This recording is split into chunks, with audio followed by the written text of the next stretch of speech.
Olá amigos, esse é o quinto vídeo do canal Conservador. No último eu apresentei o livro do Michael S. Wolensky, A Nomenclatura, Como Vivem as Classes Privilegiadas na União Soviética. E nesse estarei comentando o livro do João Pereira Coutinho, As Ideias Conservadoras, explicadas a revolucionários e reacionários. Para quem ainda não conhece João Pereira Coutinho, estarei lendo a biografia dele. João Pereira Coutinho é jornalista e cientista político, professor da Universidade Católica Portuguesa, colunista da Folha de São Paulo e do Diário Português Correio da Manhã. É autor da Avenida Paulista, Recorde, e coautor de Por que Virei à Direita, 3 estrelas. Estarei lendo a contracapa do livro. Em um país de democracia recente, marcado historicamente por ditaduras como o Brasil, o pensamento político conservador costuma ser associado ao autoritarismo e à supressão das liberdades individuais. O audacioso objetivo deste livro é desfazer esse equívoco e apresentar ao leitor as ideias conservadoras, que não se confundem com as doutrinas reacionárias. Para o jornalista e cientista político João Pereira Coutinho, o conservadorismo é o modo de a sociedade preservar o melhor que, com base na tradição democrática, ela criou para garantir a paz, a liberdade dos cidadãos e o vigor das instituições. Com linguagem clara e envolvente, o autor expõe o pensamento dos principais filósofos conservadores, ao mesmo tempo que tece uma reflexão política de importante significado para a atualidade.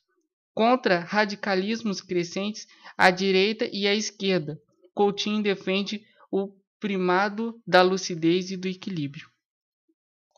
Quem escreveu a orelha do livro foi Reinaldo Azevedo. Há muito não se publicava um pequeno grande livro como este. João Pereira Coutinho é um autor desassombrado ao lidar com as delicadezas da teoria e um expositor meticuloso ao dar dimensão terrena aos conceitos que analisa. Que outra qualidade se deve exigir do pensamento a não ser evitar que o barateamento das ideias passe por clareza e a obscuridade por sabedoria superior? Edmund Burke é o Virgílio de Coutinho, o personagem que o conduz pelos círculos, fossos e vales em que se tentou exilar o pensamento conservador, confundido ora com reacionarismo, ora com anacronismo. Nas duas perspectivas, o conservador ou seria um cadáver adiado ou já um fantasma. Coutinho expõe a gênese e as vertentes do pensamento conservador e mergulha com destreza no epicentro de um equívoco, que pode ser resumido na seguinte indagação: afinal, o que tanto se quer conservar? As injustiças? Na verdade, conservadores querem preservar instituições que abrigam regras de convivência, para que na luta de todos contra todos, em vez de ser a violência a parteira da história, como sintetizou Hannah Arendt ao se referir a Marx, que a parteira seja a negociação, que reforma o que nos opõe e fortalece o que nos une. Nesses dias de depredadores, como esquecer o passeio de Lenin em companhia de Trotsky pelas ruas de Londres? Segundo o relato de Isaac Deutscher, o veterano dizia ao jovem, apontando monumentos: esta é o Westminster deles, este é o Museu Britânico deles. Lenin estava errado naquilo como no resto. Era o Westminster dos homens, o Museu Britânico dos homens. Os que reformaram, conservando, fizeram nossos o Museu Britânico e a Abadia de Westminster, e os que revolucionariam, destruindo, fizeram milhões de mortos. Que revolucionários e reacionários tenham a chance de aprender com a generosa e amigável exposição de Coutinho, e que todos nos lembremos de que o conservadorismo é, antes de tudo, um humanismo.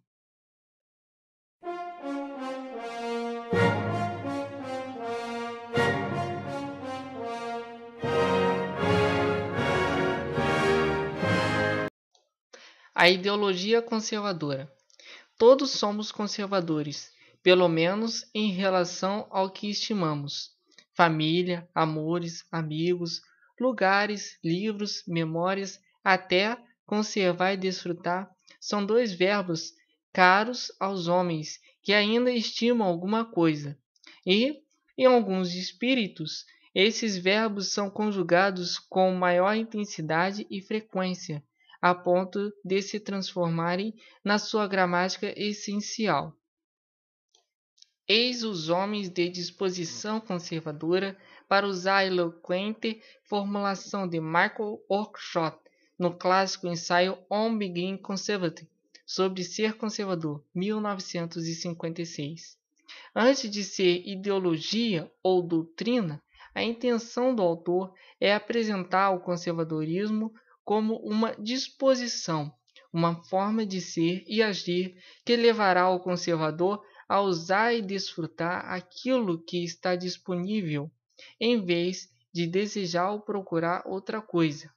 Naturalmente, que o conservador sabe, ou pelo menos intui, que essa outra coisa pode ter virtudes apreciáveis e, em teoria, é possível imaginar que tais virtudes possam suplantar os confortos do presente. O homem de disposição conservadora, porém, tenderá a valorizar primeiro esses confortos do presente, não porque eles sejam superiores a uma alternativa hipotética, mas precisamente porque eles não são uma alternativa hipotética, são reais, tangíveis, familiares, e a possibilidade de os perder em situações de mudança e, sobretudo, de mudança violenta e repentina, afigura-se como uma privação fundamental. Para um conservador, só abraçam entusiasmaticamente a mudança, qualquer mudança e, consequentemente, qualquer possibilidade de perda. Aqueles que são estranhos ao amor e ao afeto.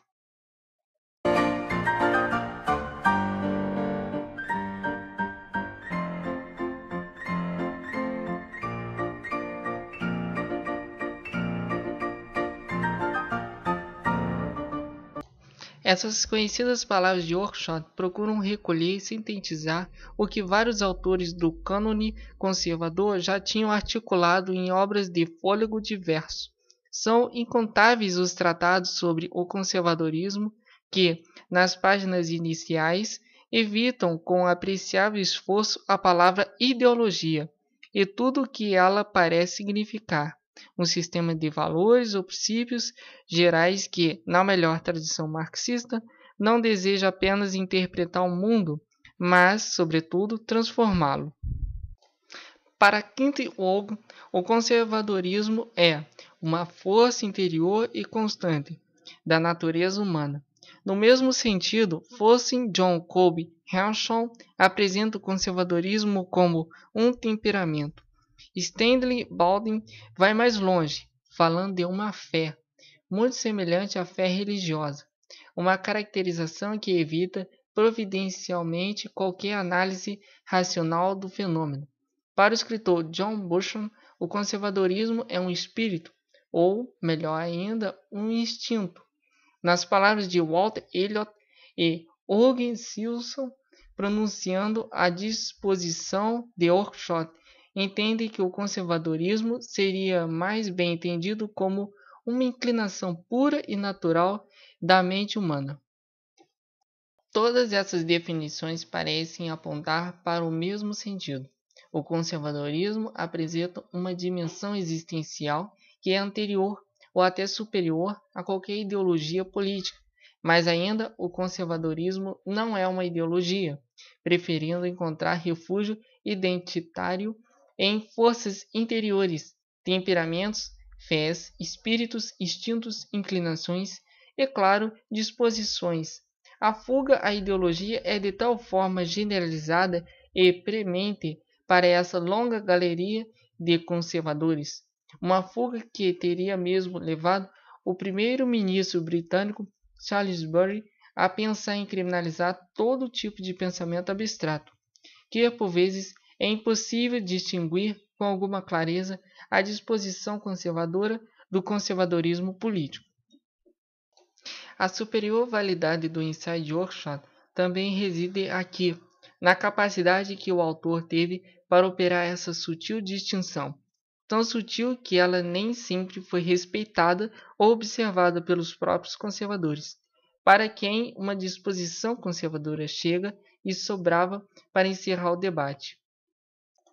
Acontece que, por mais paradoxal que pareça, a disposição conservadora e o conservadorismo político nem sempre coexistem no mesmo indivíduo, e não é preciso apelar para nenhum tratado filosófico para comprovar essa sagaz observação.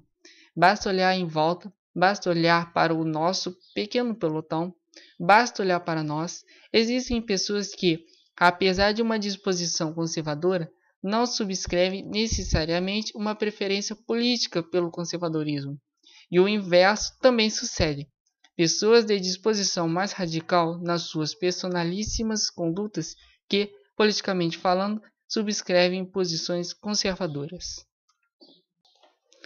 Por enquanto, importa apenas afirmar que este ensaio se ocupa do conservadorismo político, ou seja, da atuação política do agente conservador, e começa por definir essa atuação. Será reconhecer que, embora uma disposição conservadora nem sempre implique uma preferência pelo conservadorismo político, a verdade é que uma política conservadora tenderá a partilhar os traços característicos da disposição conservadora, tal como os homens de disposição conservadora. O conservadorismo político também transportará para a esfera da governança esse gosto pelo próximo, pelo suficiente, pelo conveniente, recusando a felicidade utópica que é típica da atitude revolucionária. Uma disposição política conservadora, no entanto, não recusa apenas as ambições utópicas e futuras dos revolucionários. Ela permite igualdade, distinguir o conservador da sua caricatura habitual, o reacionário. Nas palavras de Anton Quinton, o reacionário não será mais do que um revolucionário do avesso, alguém interessado em efetuar um corte semelhante com o riso presente, de forma a precipitar a sociedade não para uma felicidade utópica futura, mas para uma felicidade utópica passada. No fundo, e como escreve Samuel Huntington em Conservatism as an Ideology, Conservadorismo como Ideologia, 1957, um influente ensaio publicado nos Estados Unidos um ano depois do de Oakeshott. Bom, estarei colocando um vídeo de uma palestra que foi realizada em São Paulo pelo João Pereira Coutinho, em que ele explica as diferenças entre liberais, socialistas e conservadores. Naturalmente que existem diferenças entre o conservadorismo, o liberalismo e o socialismo, mas essas diferenças são menores entre um conservador e um liberal do que entre um conservador e um socialista. De certa forma, porque o socialista tende a transportar para a esfera política uma maior tentação de redesenhar a sociedade.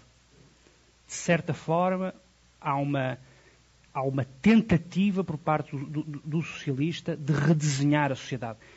E eu, quando estou a falar de socialistas, eu estou a falar, enfim, para percebermos a nossa linguagem, eu estou a falar daquilo que na Europa continental se designa por liberal. Ou seja, os socialistas são os herdeiros da tradição revolucionária francesa. Quando eu falo de liberais, eu falo dos herdeiros da Revolução Gloriosa Inglesa, a Revolução de 1688.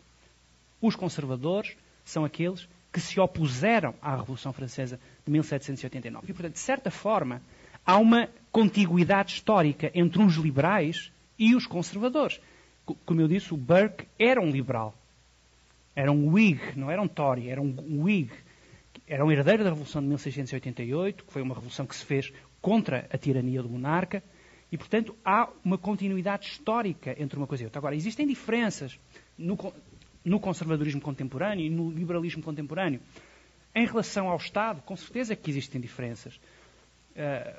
O liberal entende que o Estado... O liberal tende a entender que nós vivemos na Europa do século XIX, em que é possível ter um Estado que seja um guarda noturno. O Estado retira-se da esfera pública, reduz a sua expressão mínima, permitindo que a sociedade, que o liberal vê como uma coleção de indivíduos e não como uma comunidade, o liberal entende que o Estado deve retirar-se da vida dos indivíduos e que devem ser os indivíduos a construir as suas vidas. O conservador não tem uma visão tão passiva do Estado. De certa forma, existem áreas de atuação do Estado que devem ter uma participação ativa por parte desse mesmo Estado, na saúde, na educação, no ensino, na própria preservação de um sistema de pesos e contrapesos que permitem o desenvolvimento de uma comunidade constitucional. Ou seja, o conservador tem uma visão um pouco mais ativa do papel do Estado numa sociedade política do que propriamente um liberal. E isso deve-se ao facto, para um conservador, a unidade essencial de uma sociedade não é o indivíduo isoladamente considerado. O conservador não sabe o que é o indivíduo. Não sabe o que é essa abstração. Porque não existe, de certa forma, o indivíduo. Existem pessoas que têm as suas histórias pessoais, que estão inseridas nos seus grupos de amigos, de famílias, na sua profissão, que têm os seus afetos, etc, etc, etc.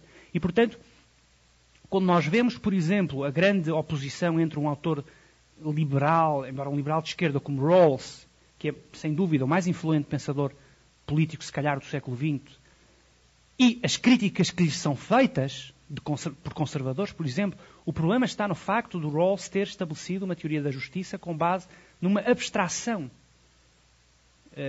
Como alguns saberão, a teoria da justiça de Rawls, que foi, de certa forma, o que o lançou para a estratosfera, é uma teoria da justiça que parte de uma situação hipotética, em que os indivíduos de uma determinada sociedade nada sabem uns sobre os outros, encontram-se protegidos por um véu de ignorância, etc, etc. E aquilo que os conservadores dizem, e de facto esta crítica é fatal, onde é que existe essa sociedade? Em nenhum sítio, na cabeça do Rawls. Porque a sociedade como nós a conhecemos, nós conhecemos os nossos professores, os nossos alunos, os nossos vizinhos. Nós vivemos em comunidade e, portanto, a reflexão política deve começar pela comunidade. E, nesse sentido, é impossível, e estou apenas no primeiro ponto que referiu sobre a teoria do Estado, é impossível ter uma teoria do Estado em que o Estado olha para a sociedade como se a sociedade fosse uma coleção de indivíduos abstratos. Não pode olhar assim. Um Estado tem que, para um conservador, garantir as teias de relacionamento social e comunitário. Porque é isso que as sociedades são feitas. É de ligações entre indivíduos, é de ligações entre comunidades, entre tradições, entre associações, etc, etc. A escola, a igreja, a empresa, a família, etc, etc, etc. É isso que nos dá substância como seres humanos. Não o facto de sermos indivíduos, desligados, sem laços. Em relação aos costumes, é exatamente a mesma coisa. O liberal tende a advogar uma posição de neutralidade em relação a diferentes concepções do bem. Isto acaba por ser autodestrutivo. Porque se um liberal parte do pressuposto de que sobre diferentes concepções do bem repousa uma atitude neutral, isso coloca o liberal numa posição potencialmente relativista. Porque nós podemos partir do pressuposto de que a posição liberal também é uma entre várias. E, de certa forma, é isso que se passa na Europa, em França e, sobretudo, na Inglaterra, em que nós vemos que há situações sociais, relacionadas, sobretudo, com a imigração islâmica, em que a neutralidade do Estado perante diferentes concepções do bem permitiu que, em muitas comunidades, por exemplo, as relações pessoais não se regulem pela lei, pelo Estado de Direito, mas se regulem, por exemplo, pela Sharia. Porque a neutralidade perante diferentes concepções do bem é inevitavelmente a isso que tem que levar. Ou seja, se não há nenhuma razão substantiva para defender certos valores que essa comunidade considera fundamentais, e se o Estado é apenas um guarda noturno, neutro, perante diferentes concepções do bem, então ele não tem nenhuma autoridade para proibir determinadas concepções do bem. Esse é o problema. E, portanto, em termos de costumes, naturalmente que sim, um conservador tende a dar preferência à continuidade. A dar preferência aos costumes, não apenas porque eles são costumes. Um conservador não é um antiquário. Ele não valoriza, por exemplo, a família, porque é muito bonitinho a família. Porque a família... Não. O conservador acha que determinadas instituições, ou valores, ou princípios, devem ser preservados por dois motivos. Primeiro, porque eles são úteis à sociedade. Mas, em segundo lugar, porque eles são benignos. Ou seja, existe um critério de utilidade e de benignidade. Em terceiro lugar, em termos de projeto político, eu não poderia estar mais de acordo. De facto, aquilo que distingue o conservador de um liberal ou de um socialista é a atitude reativa do conservador por oposição à atitude ativa de um socialista ou de um liberal. De certa forma, é como se um socialista ou um liberal está sempre em atividade. Ele não para, ele está sempre a querer construir qualquer coisa. E algumas dessas coisas são, obviamente, meritórias. Um liberal poderia dizer que ele dá a vida e o suor e o sangue e as lágrimas para cada vez mais vivermos numa sociedade de liberdade individual. É legítimo. Um socialista dir-lhe-á que ele não para dia e noite porque quer viver numa sociedade onde exista a maior igualdade possível. É legítimo. Um conservador não está a trabalhar 24 horas por dia. Como lhe disse, ele tende apenas a reagir quando vê uma ameaça, que seja uma ameaça séria a instituições ou princípios que ele considera que são fundamentais para que a sociedade continue a existir como sociedade.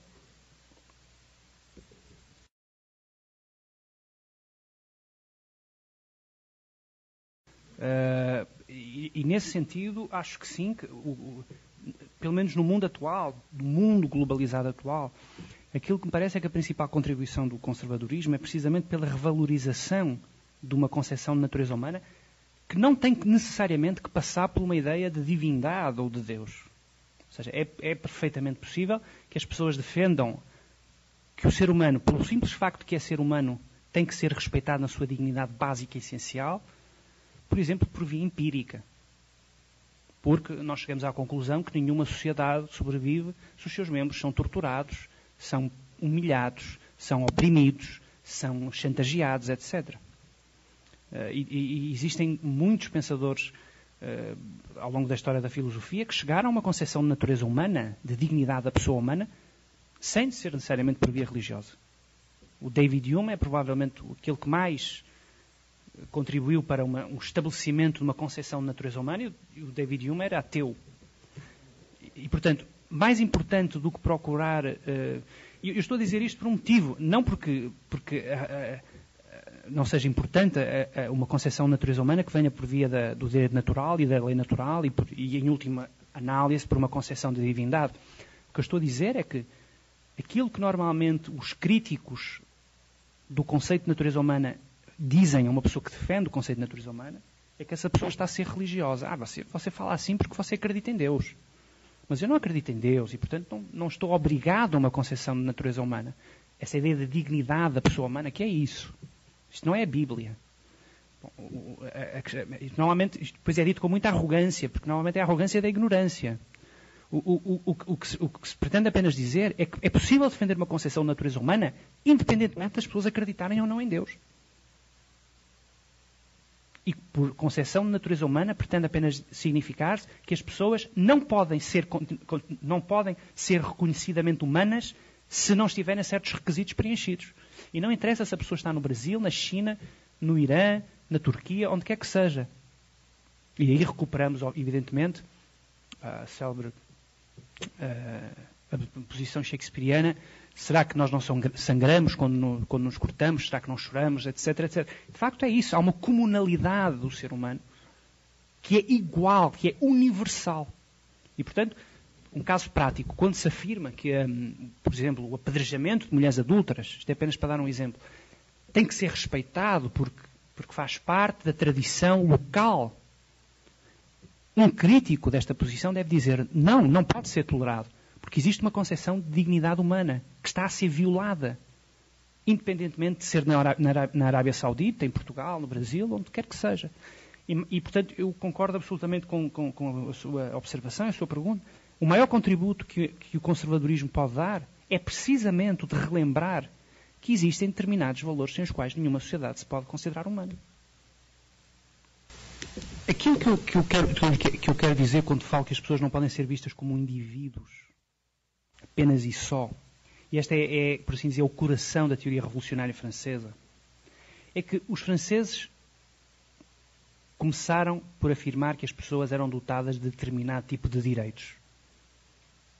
Direitos inalienáveis, que eram apenas direitos pelo simples facto dessas pessoas serem pessoas. O grande problema é que quando nós partimos deste pressuposto, nós estamos a abrir o caminho para que a aplicação prática destes direitos implique qualquer tipo de arbitrariedade e de violência.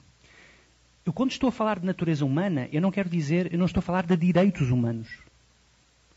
Ou seja, há uma distinção, que é uma distinção que tem que ser muito subtil. Ou seja, quando eu falo de natureza humana, eu estou a falar em sentido negativo. Ou seja, eu estou a dizer que existem determinadas situações que não podem ser feitas. Não estou a dizer que o facto das pessoas terem direitos faz com que elas possam fazer algo. Ou seja, a implicação não é positiva, é negativa.